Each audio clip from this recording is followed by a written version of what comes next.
Doctor Héctor Zagal, filósofo, ensayista, novelista y conductor de radio y televisión cada vez más exitoso. Mi querido y admirado Héctor, gracias por estar con nosotros. Ricardo, un gusto estar con ustedes, acompañarlos. Pues en estos momentos complejos de la vida, pero vendrán tiempos mejores. De eso podemos estar seguros y la historia nos da la razón. A propósito de la historia, tú que has cronicado lo mismo los acontecimientos de fuera que los de dentro, ¿cuál es la diferencia ahora de ver el mundo desde una ventana hacia afuera y ver lo que nosotros somos desde la ventana hacia adentro, en este encierro obligado, doctor? Pues mira, fíjate que ahora que he estado pues viendo lo difícil que es la vida en este encierro para algunos, de inmediato me vino a la mente la historia de grandes pestes. Quizá nosotros estábamos acostumbrados a pensar que las epidemias, que las pandemias eran algo del pasado, Sí. quizá arrogantes, pensábamos que pues que eso ya no existía. Y sin embargo, la historia nos muestra que siempre han existido, especialmente desde que el ser humano dejó de ser nómada para asentarse en grandes ciudades. Y yo creo que darle un poquito de contexto histórico sirve para darnos cuenta que a pesar de lo difícil de las circunstancias actuales, estamos mejor que en otros momentos. Allá por el siglo XIV, por ejemplo, hubo algo que se conoce como la Gran Peste, la peste negra, la peste bubónica, que comenzó al parecer de India, algunos discuten si fue de China, y de ahí pasó a Europa la peste bubónica. Nadie sabía cómo se transmitía. Luego se demostró que la transmite la pulga de un tipo de rata, de una rata negra, y que los barcos que llevaban mercancía de Asia a Europa llevaban siempre ratas. Y entonces lo dramático era que la gente no tenía ni idea de cómo se transmitía. Para que nos hagamos una idea, esa peste costó la tercera parte de la población de Europa. La tercera parte de la población de Europa es lo que costó esa peste, ¿no? Millones de seres. Millones. Estamos hablando de millones, ¿no? O sea, de cada tres, uno se murió. Esto llevó a una desarticulación económica porque después no había gente en el campo. No solo es que no hubiera trabajos, hay algo peor que el hecho de que no haya empleo, sino que no hubiera quien trabajara en el campo, no había quien cosechara, no había quien hiciera esos trabajos.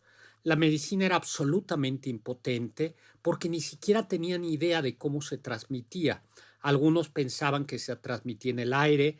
Si ustedes han visto estas máscaras de la comedia italiana que se utilizan en el carnaval, hay una, la del doctor Peste, que es como una mascarilla así Sí. aguda con una nariz, y que era porque los médicos ponían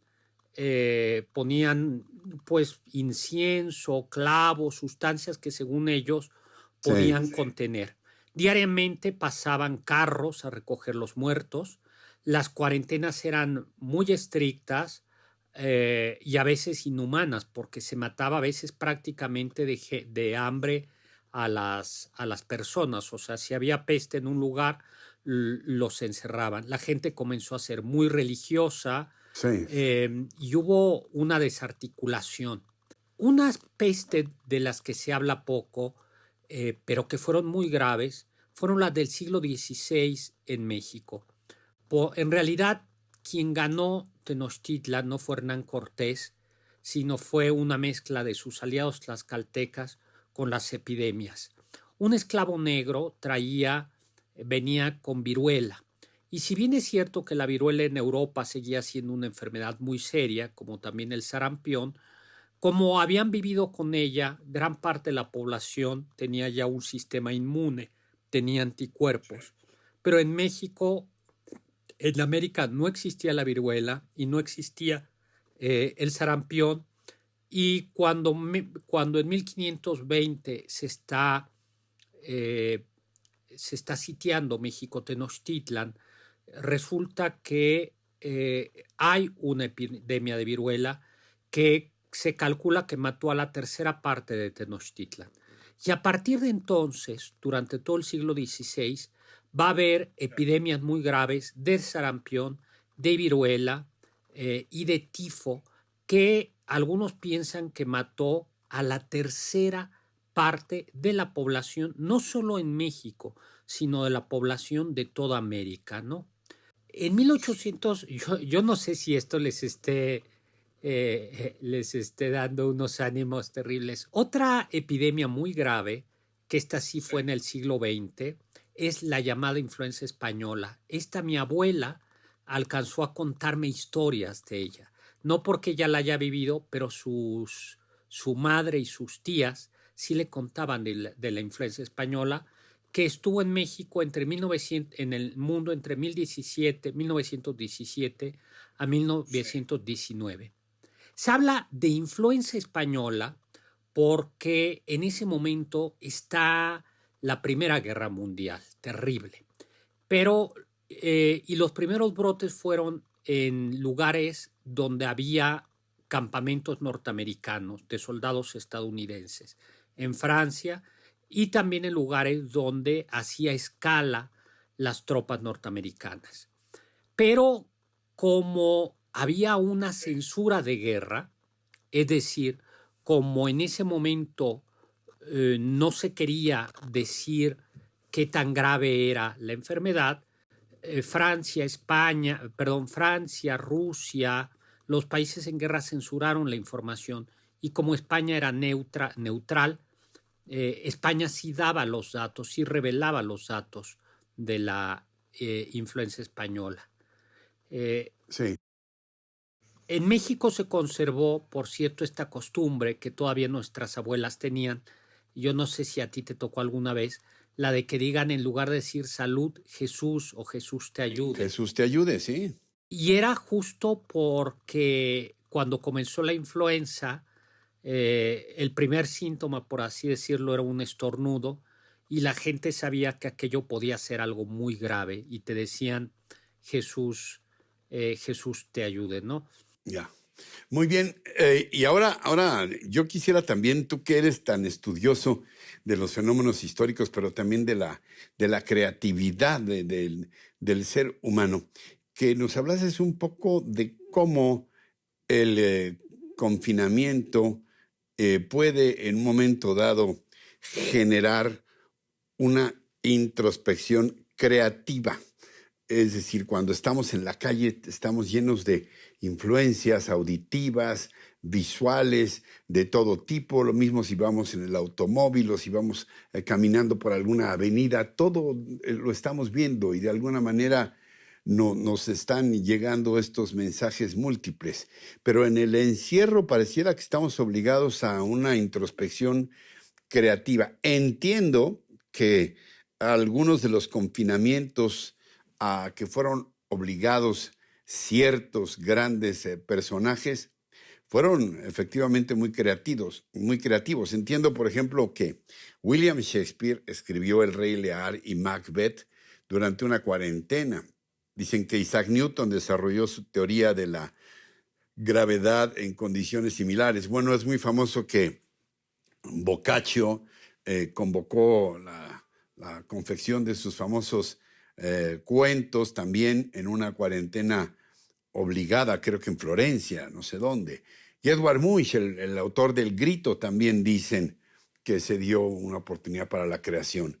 ¿Esto es cierto? ¿De qué manera los seres humanos pueden propender a la creatividad en condiciones de encierro? Mira, a mí me gusta decir que el reto de la cuarentena, el reto del encierro, es que nos obliga a enfrentarnos a una persona a la que conocemos poco, nosotros mismos. Y una vez que nos enfrentamos con nosotros mismos, esto obliga a la introspección y detona frecuentemente la creatividad. Te voy a contar una anécdota. Estaban en Suiza Lord Byron, William Polidori y Mary Shelley. Estaban en Suiza, se llama el año que no hubo invierno en el siglo XIX, porque el invierno se alargó, la primavera siguió siendo, el clima estaba espantoso. Y la verdad es que como nosotros, se aburrieron. Y eso que Lord Byron era un gran bebedor y decía que siempre estaba enfiestado. Y aburrido, hay que recordar que no había energía eléctrica, que no había tantos libros como ahora, no había ni televisión ni radio.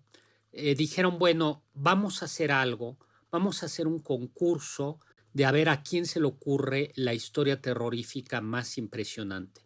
Y de ese encierro salió Mary Shelley, contó la historia de Dr. Frankenstein. La novela Frankenstein o El Nuevo Prometeo fue escrita durante un encierro.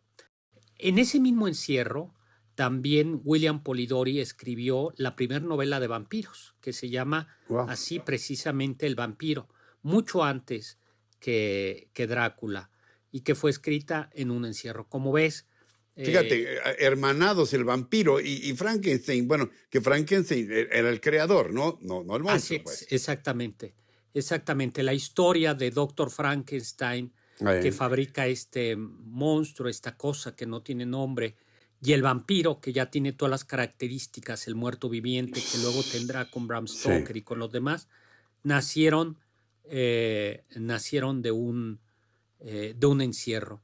¿Cuáles serían algunos de los libros para concluir? Porque ya sabes que siempre lo he dicho pública y privadamente, es un deleite escucharte.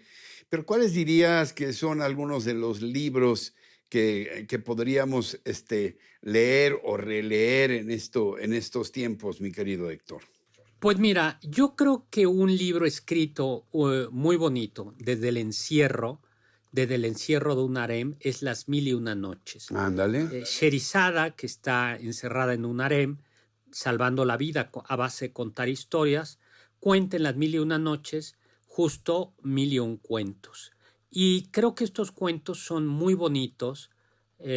Además están escritos de tal manera como serie de televisión que te dice un final, pero comienza el siguiente. Y yo creo que yo los animaría a que intentaran, a que leyeran un cuento cada noche de Las Mil y Una Noches y van a ver cómo se van a quedar verdaderamente entretenidos. Se puede conseguir en internet. A mí me parecería, y además son muy bonitos, o sea, cuentos tenebrosos, sin duda, narraciones extraordinarias de Edgar Allan Poe.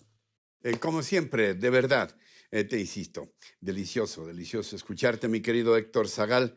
Muchas gracias por estar con nosotros hoy en esta circunstancia.